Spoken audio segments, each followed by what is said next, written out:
Hi everyone, ఇది Wednesday lunch preparation blog. మా పెద్దమ్మాయికి 3:30 school అయిపోతుంది. తను వచ్చేపాటికి ఏదో ఒకటి రెడీగా చేసి పెట్టింటాను.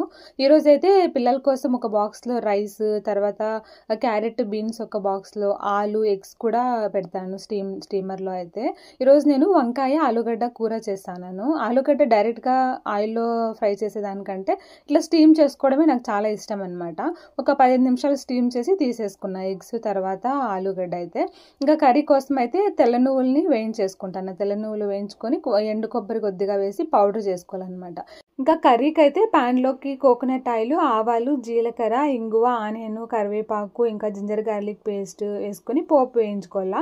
తర్వాత టమోటో చిన్నగా కట్ చేసుకోండి, వంకాయ ముక్కలు, ఇంకా స్టీమ్ చేసుకోండి ఆలుగడ్డ, కొంచెం సాల్ట్, జీలకర్ర పొడి, కారం పొడి కొద్దిగా గరం మసాలా వేసుకొనేసి ఒక 5 మినిట్స్ ఉడికించుకోవాలి. ఫైనల్గా పల్లీల పౌడర్ వేసుకుంటే కర్రీ రెడీ.